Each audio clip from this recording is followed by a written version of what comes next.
les signes, les caractères qui sont communs dans ces femmes, c'est d'abord l'écoute sincère. Amen.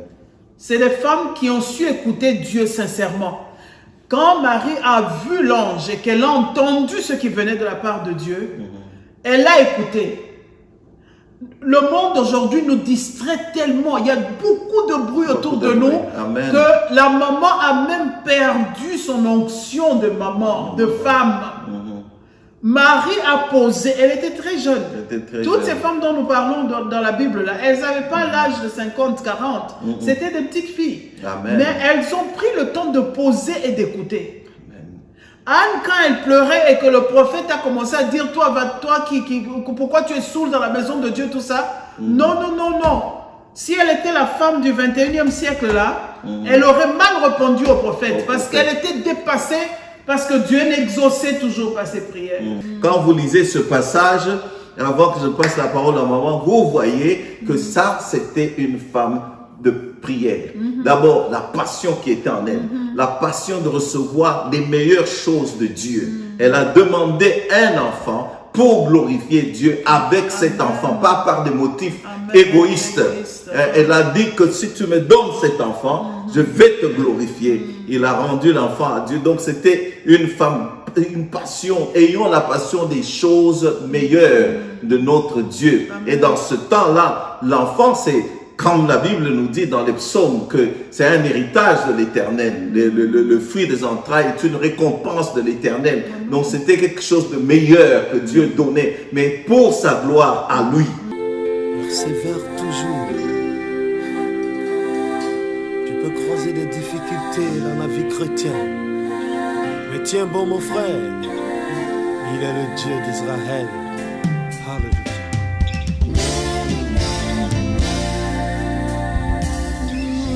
Bien-aimés dans le Seigneur, nous vous saluons tous au nom de Jésus. Nous sommes dans la joie d'être encore parmi vous ce jour. Un merveilleux jour où le monde entier célèbre la maman, la fête des mères. Donc vraiment, je pose un peu pour reconnaître toutes les mamans héros du monde entier, en commençant par ma propre mère. Je me rappelle comme si c'était hier, sur les lits d'hôpitaux, elle était toujours là. À l'école, elle était toujours là. À la maison, pour me rappeler les devoirs, elle était toujours là. M'apprendre à être la femme que je suis devenue aujourd'hui. En tout cas, bonne fête de mère à maman Prospérine Meta. Bonne fête de mère à maman Nicole Sosemé. Bonne fête de mère à toutes les mamans du monde. Celles que je n'ai pas citées, je me souviens toujours de toi. Bonne fête de mère à maman Marceline Kitenge.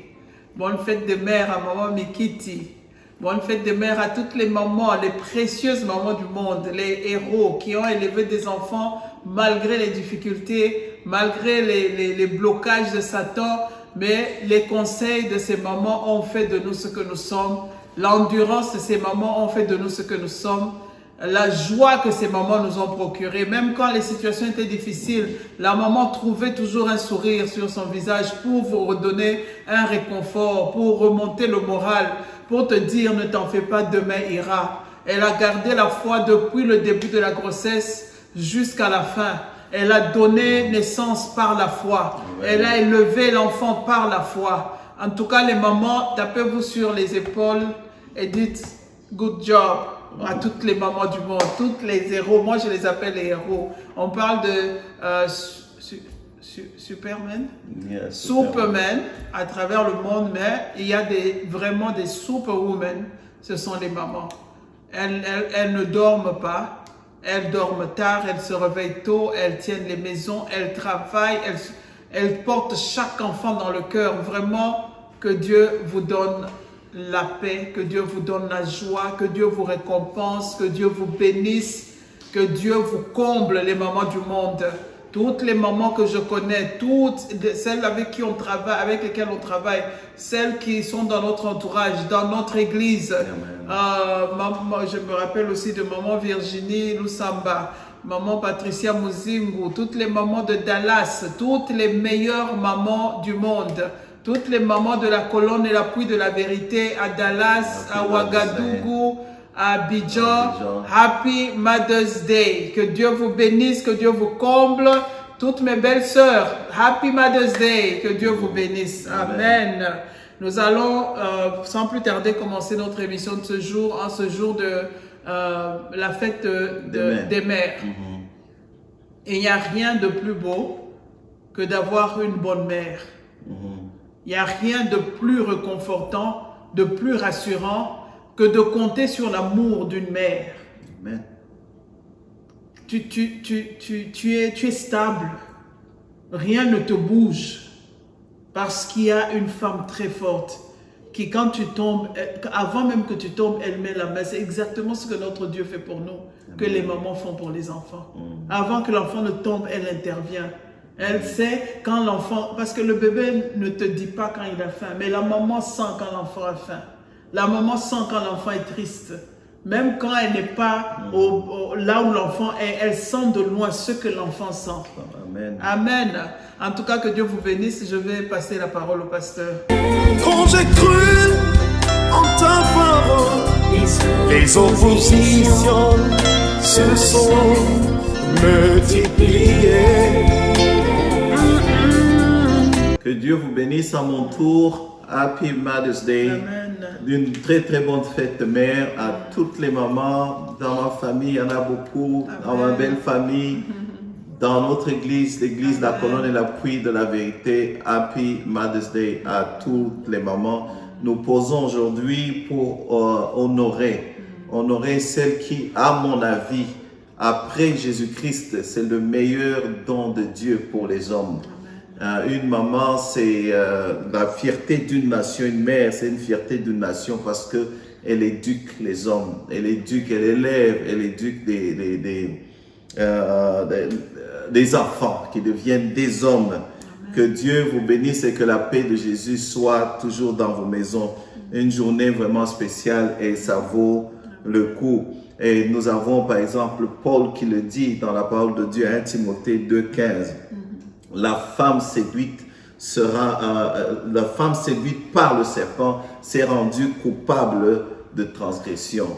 Elle sera néanmoins sauvée en devenant mère. Amen. Amen. Elle sera néanmoins sauvée en devenant mère si elle persévère avec modestie dans la foi, dans la charité et dans la sainteté. C'est-à-dire que le rôle salvatrice, le rôle de la femme a été renversé. Le stigma, la malédiction qui pesait sur la femme de la chute dans le jardin a été renversée par Dieu en la faisant mère. C'est ce que Paul essaye de nous dire ici. C'est-à-dire qu'elle sera maintenant, elle va produire une génération, une femme pieuse va produire une génération des enfants qui craignent Dieu, des enfants pieux. Voilà le plus grand rôle, l'appel de la femme. C'est celle-là d'élever des enfants pieux. Et moi, je l'appelle Godly Woman, une femme pieuse. C'est un grand appel de la part de Dieu. Je sais qu'aujourd'hui, cet appel est négligé un peu, dévalué, parce que selon la société aujourd'hui, le plus grand appel de la femme, c'est la société met l'accent sur la carrière. Alors, au détriment maintenant des enfants qui sont négligés, du rôle d'une mère, c'est d'élever. Quand vous lisez même dans les Écritures, je crois que c'est 1 Timothée 5, nous pouvons lire là-dedans, vous voyez que Paul parle et donne des rôles. Il dit que le rôle de la femme, c'est d'élever les enfants. Il va même plus loin pour dire que les femmes âgées doivent apprendre aux jeunes comment aimer leur mari, demeurer chaste et réservé et appliquer aux travaux domestiques. Donc voilà un peu le plus grand de la femme, bonne, soumise. Je sais que même quand je suis en train de parler là, avec la culture d'aujourd'hui, l'époque à laquelle nous vivons, les femmes sont peut-être en train de dire non. Nous ne sommes pas limités aux travaux domestiques, seulement aux enfants. Nous pouvons aussi travailler. Oui, je ne dis pas que vous ne pouvez pas travailler, mais l'appel, moi je pense que selon la parole de Dieu, le plus grand appel de la femme, c'était celui-là, d'être occupée à élever des enfants pieux, des enfants chrétiens, godly children. C'est ça le grand rôle. Et c'est pour ça que de là qu'est parti, nous disons qu'éduquer un enfant, c'est éduquer une nation. Mais des enfants qui craignent Dieu, qui grandissent dans la maison de Dieu, dans la direction de Dieu. Et ça a commencé il y a longtemps, je peux dire, bien aimé, avec Sarah. Quand nous lisons dans la parole de Dieu, je vais rester un peu dans la parole de Dieu. Si nous pouvons lire dans nos maisons 1 Samuel 1, le chapitre 1, vous pouvez le lire en entièreté. Tout a commencé avec Sarah, un modèle de foi, d'obéissance. Elle aura un enfant dans son vieil âge, mais elle est restée fidèle. Voilà un grand modèle. La Bible nous dit que c'est par la foi que Sarah fut rendue capable d'avoir part à une grande progéniture, car elle a cru en la fidélité de celui qui a fait la promesse. Après Sarah, nous avons Rachel, qui aussi au début ne pouvait pas avoir d'enfant, mais demeurait fidèle à son Dieu. Et avant de mourir, elle donnera même le nom d'Obénouni à son enfant qui va mourir, et un peu avec la douleur. Et nous avons la mère de Moïse et sa sœur Myriam, par la foi, des femmes extraordinaires. Par la foi, elles ont gardé un enfant que Dieu avait trouvé beau. Et cet enfant, Moïse, est devenu le sauveur, est devenu un grand prophète. Un grand prophète, vraiment. Nous avons aussi Déborah, appelée par Dieu, mère en Israël. Nous avons aussi l'exemple de Ruth, cette femme agréable, généreuse, d'un esprit de sacrifice pour être finalement la mère d'Obed. Obed qui va engendrer Jesse, Jesse qui va engendrer David, et David, la descendance de notre Seigneur Jésus-Christ. Nous avons Élisabeth, la mère du plus grand prophète qui ait existé sur cette terre, Jean-Baptiste. Et puis nous avons la mère de notre Seigneur Jésus-Christ, Marie. Et quand la Bible décrit Marie, on donne tous les honneurs à cette femme qui est devenue symbole. Et je sais bien aimé, avant de passer la parole à maman, que souvent nous commettons l'une des deux erreurs. Il y a des deux erreurs extrêmes. Il y en a qui prennent Marie, qui vont à l'autre extrême. On vénère, on adore Marie, et ça, ce n'est pas biblique. Mais il y a d'autres aussi qui considèrent Marie comme rien, qui rejettent totalement Marie.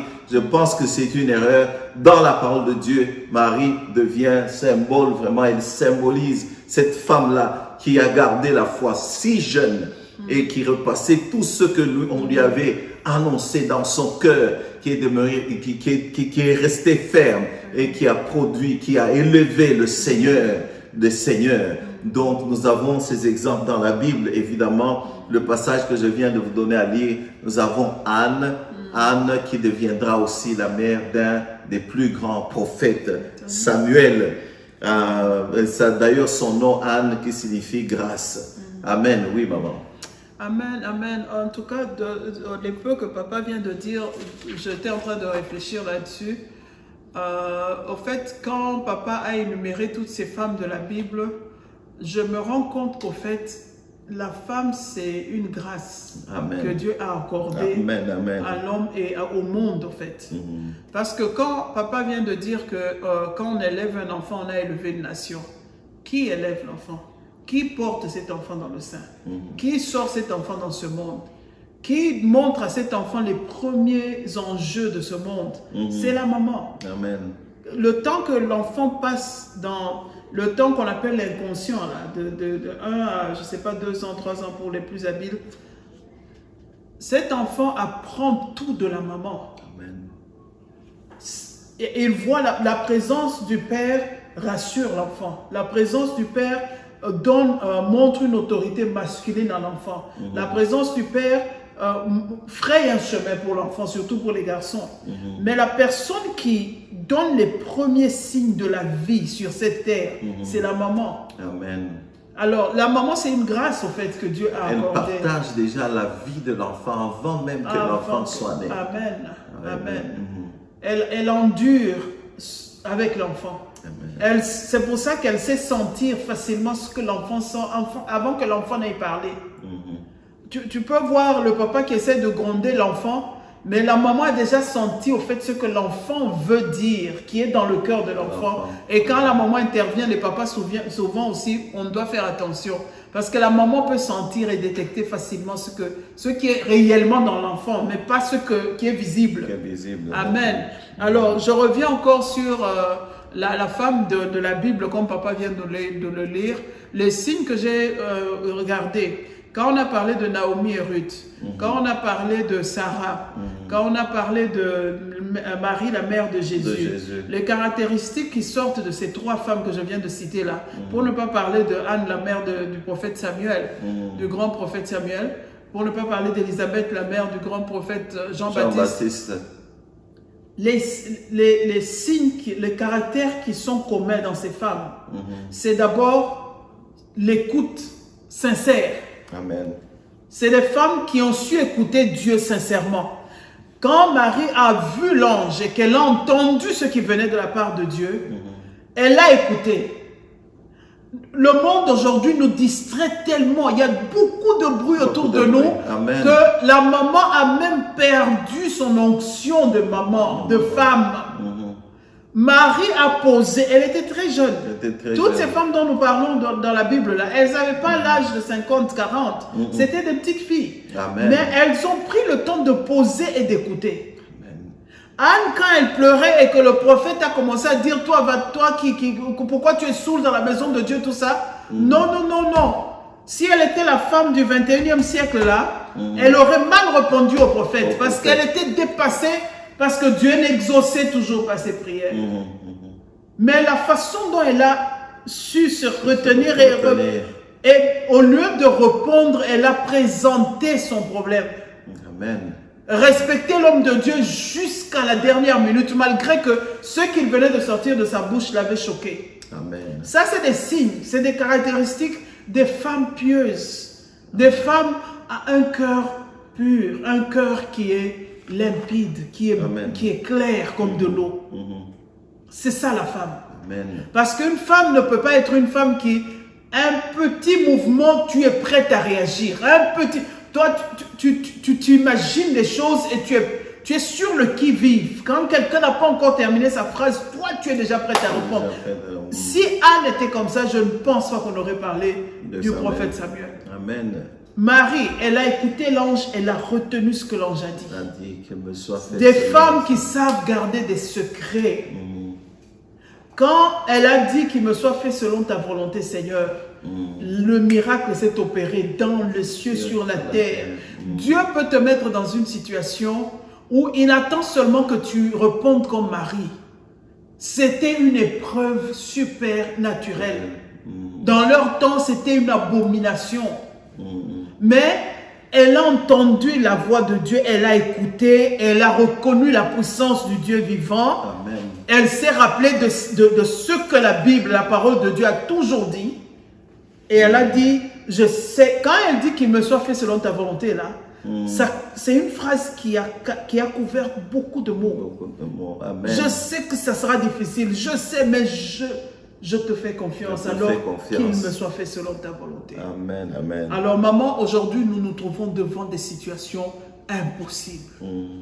Est-ce que nous prenons le temps de poser comme Marie, comme Anne, comme citez-les, qui ont obéi. Amen. Quand Dieu a dit, ou bien quand Dieu a permis, Seigneur, qu'il me soit fait selon ta volonté. Amen. Nous le faisons indirectement sans nous rendre compte. Quand nous nous marions par la foi. Nous ne connaissons pas les hommes que nous épousons. Mais parce qu'il y a un intérêt là, là nous pratiquons la foi. Amen. Hein? Célibat. Amen. Mais quand on ne voit pas l'intérêt, moi je pense que dans tout mouvement avec Dieu, il y a un intérêt derrière. Et même il y a un gain en fait pour nous. Amen. Et même pour revenir au cas de Anne que je viens de citer, Amen. et c'est par la foi qu'elle a eu cet enfant. Elle était dans une situation difficile. Impossible. Le mari était polygame. Le mari l'aimait, mais il y avait une autre pour assurer la progéniture. Et dans ce temps-là, évidemment, la polygamie, elle était un plan de la société. Elle était acceptée, mais pas par Dieu. C'était pas le plan de Dieu. Donc, c'était une situation difficile.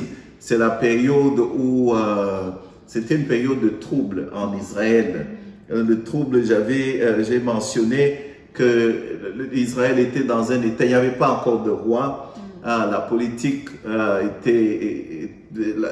l'église s'est refroidie, l'église corrompue, ils étaient vulnérables par rapport aux Philistins, le pays était faible et ils avaient besoin en ce moment-là d'un leader. Après la mort de Samson, le pays s'est divisé en deux. Donc c'était une période de trouble. Alors, ils avaient besoin c'était la période des juges. Je voulais dire, la période des juges, c'était une période de trouble. Et le pays avait besoin d'un leader, d'un grand homme de Dieu.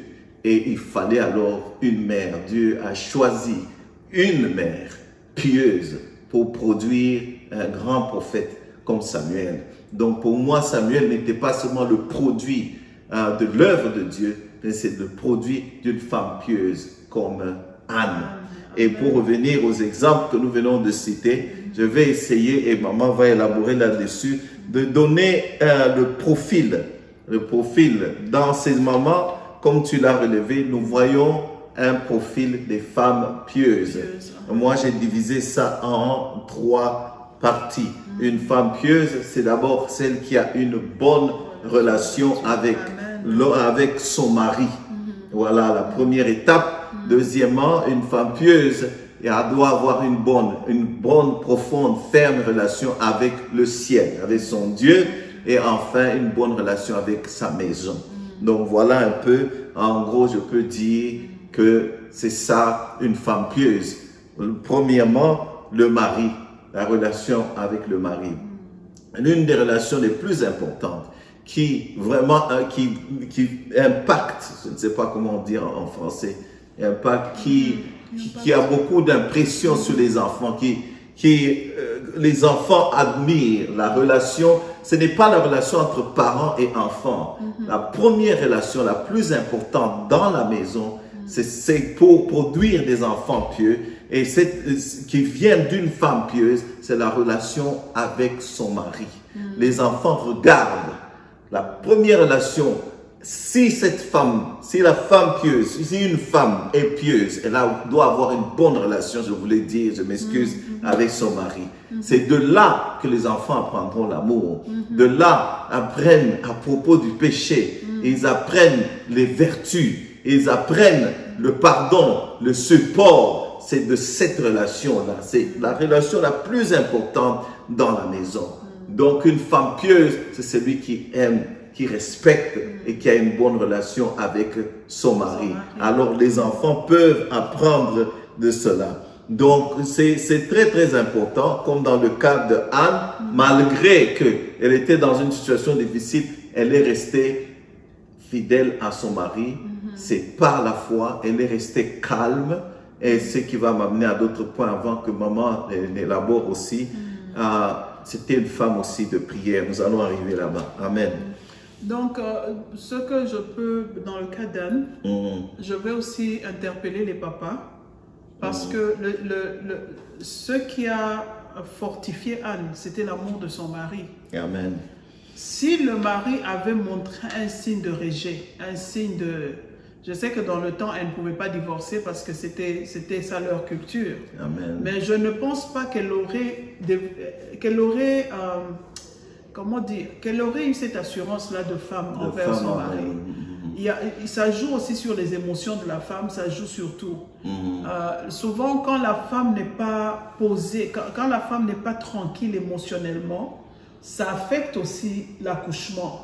Dans le temps, je pense qu'ils ne pouvaient pas se rendre compte que ça pouvait affecter l'accouchement de quelqu'un.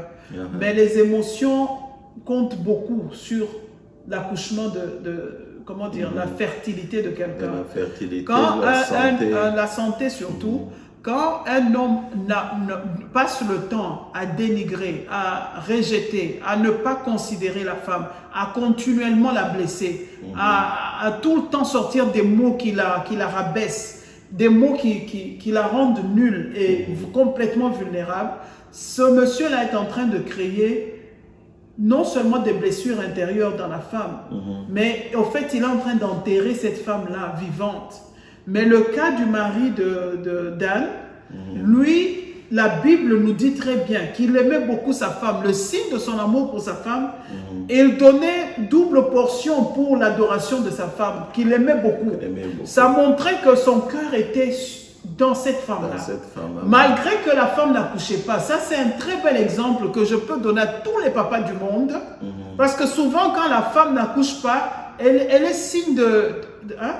On la rejette facilement. On se donne le droit de l'insulter, de la blesser, comme si c'est elle qui était à la base de ce qu'elle vit.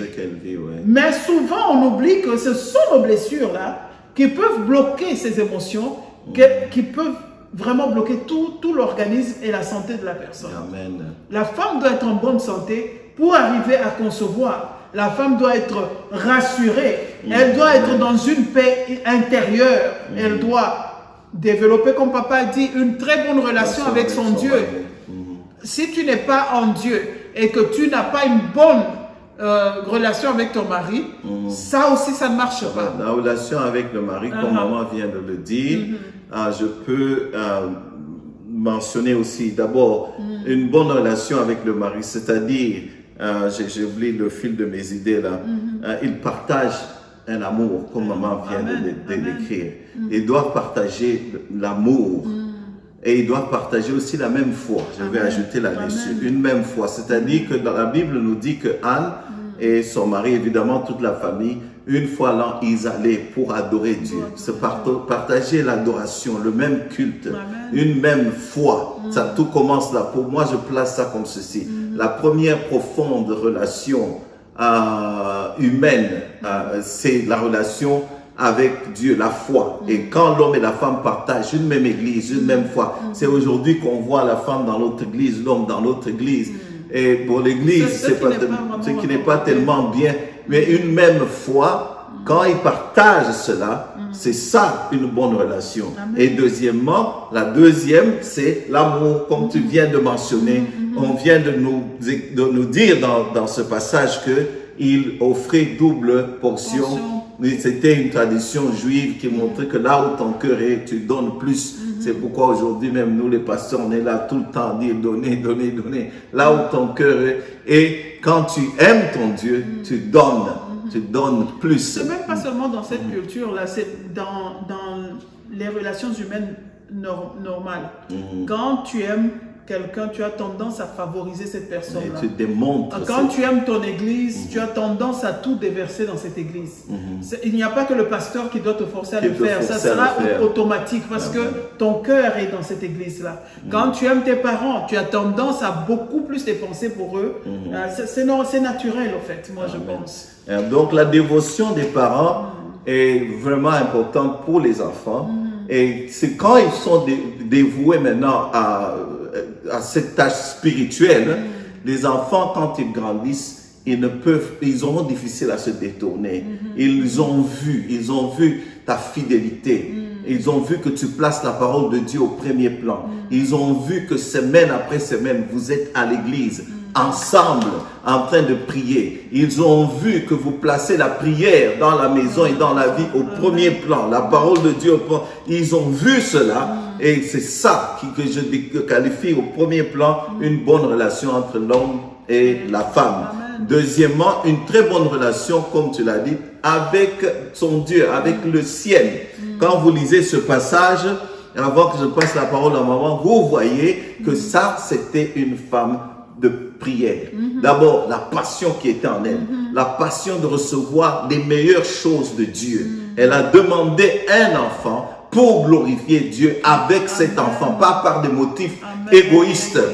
Elle a dit que si tu me donnes cet enfant, je vais te glorifier. Il a rendu l'enfant à Dieu. Donc c'était une femme, une passion, ayons la passion des choses meilleures de notre Dieu. Et dans ce temps-là, l'enfant, comme la Bible nous dit dans les psaumes que c'est un héritage de l'Éternel. Le fruit des entrailles est une récompense de l'Éternel. Donc c'était quelque chose de meilleur que Dieu donnait, mais pour sa gloire à lui. Alors vous avez, qu'est-ce que j'étais en train encore de dire?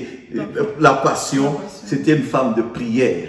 La Bible ne nous dit pas qu'elle est allée seulement une fois prier, qu'elle passait le temps dans ce temple-là pour prier, devenue comme même ivre. C'était une femme aussi de promesse. Elle a promis, quand elle a eu l'enfant, elle a donné. C'était une femme de confiance. Quand elle a prié, que Dieu a répondu par le prophète, elle a fait confiance, elle est partie.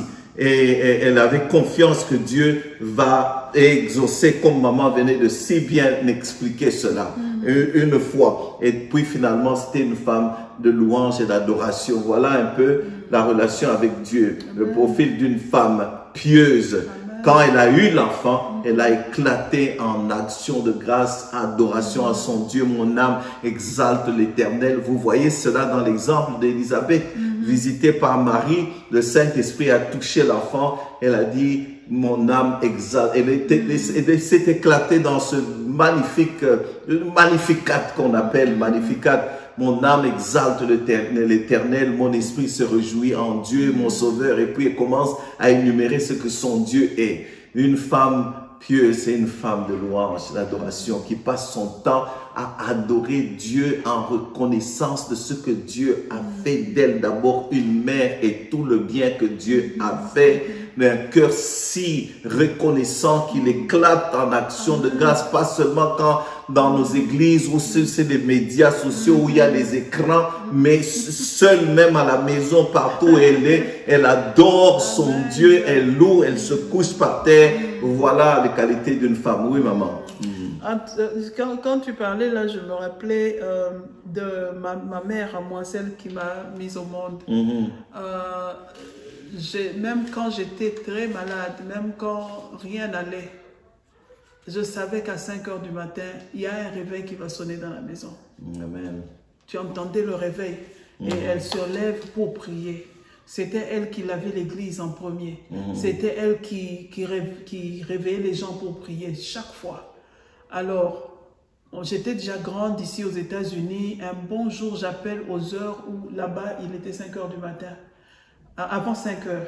Alors, elle prend le téléphone, on commence à parler, on parle, je l'ai réveillée, on parlait quand même. Et puis, j'entends le même son là, que j'ai grandi avec. J'entends le petit réveil. Je dis, maman, ce son là, je me rappelle très bien. Elle me dit, oui, c'est mon réveil matin, c'est mon heure de prière. Amen. Vous voyez un peu, c'est des trucs qui sont restés dans ma tête. Dans notre tête, oui. C'est des trucs avec lesquels j'ai grandi. Alors je me rappelle chaque fois que le matin, il faut commencer par la prière. Je n'ai pas besoin de quelqu'un pour venir me dire, tu sais quoi, tu dois commencer la journée par la prière. Pourquoi? Parce que j'ai été élevé comme ça. Chaque matin, je sais que tu ne peux pas mettre tes pieds par terre, quittant ton lit, sans adresser un mot à Dieu, sans lire ta parole, même un seul verset. Pourquoi? J'ai vu le modèle dans une femme qui a fait ça. Amen. Alors, comme papa l'a bien dit, c'est notre relation avec nos maris qui éduque au fait nos filles et nos garçons. Amen. J'ai vu, nous parlons de grands héros dans le mal dans ce monde. Quand tu suis leurs histoires, c'est toujours, ils ont vu le papa tabasser la maman toute la vie. À leur tour, c'est des monstres. Amen. Alors, quand il y a une très bonne relation dans la maison, les garçons sont déjà couverts de cette onction-là. Les filles sont déjà couvertes de cette onction. C'est à nous de développer cette relation amicale, amoureuse dans la maison. Nous devons, comment dire, set up. Nous devons établir un point de départ pour chaque enfant. Pour chaque enfant. Que l'enfant sache que l'enfant, quand il va grandir, il n'a pas besoin que tu sois là pour lui rappeler. Mais chaque fois qu'il fera quelque chose, lui-même se dit non, non, mon point de départ est là. Pourquoi? Parce que c'est comme ça que j'ai été élevé. Amen. Alors c'est très important. Amen. La relation dans la maison, la paix, la joie, ça rassure l'enfant ça donne à l'enfant le self-esteem, ça donne à l'enfant l'assurance. Amen. Amen. Amen. Notre temps est là. Nous allons peut-être continuer la fois prochaine de parler un peu de la maman, comme c'est important.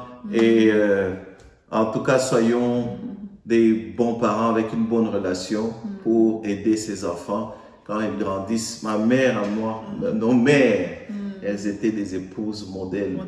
Ces femmes-là ne sont pas allées peut-être à l'école pour savoir préparer de ce genre de sauce dont l'odeur seule mettait l'estomac à l'état de panique. Non, j'étais en train de blaguer. Mais non, mais c'est pas une blague. J'ai vu ma belle-mère. Le signe, c'est que quand tu regardes ces filles, c'est des femmes fortes, c'est des travailleuses, vraiment, elles ne se fatiguent pas. Ça veut dire que le modèle vient de la maman. Le modèle vient de la maman. Donc, vraiment, c'est très sérieux. Nous devons être vraiment des modèles comme la Bible nous Chaque fois, je me rappelle des bonnes sauces de ma mère, des bonnes soupes, surtout quand je suis malade. Elle savait trouver le goût de ce que tu veux manger. Amen. Il va te soyons des mamans. Chez nous, on a grandi chaque matin, chaque jour, il y avait la prière. Quand le Père battait les mains, on était fâchés parfois, on ne voulait même pas y participer, mais c'était un modèle qui, chaque jour, aujourd'hui résonne en nous. Ce n'est pas un problème pour nous de nous donner à Dieu. Que Dieu vous bénisse et bonne fête des mères à toutes les mamans. Vraiment que Dieu vous comble de toutes ses grâces et ses bénédictions. Demeurez ferme en lui et vous verrez la gloire de Dieu se manifester dans vos vies et dans vos maisons. Quand vous allez prier, Dieu va opérer des miracles parce que vous êtes le cœur de l'Éternel. Au point que quand un homme a une mauvaise relation avec la femme, Dieu ne l'écoute même pas. C'est la place que vous avez auprès de Dieu. Que Dieu vous bénisse et à plus tard. Bye bye. J'ai cru, les oppositions se sont multipliées contre ma vie. Satan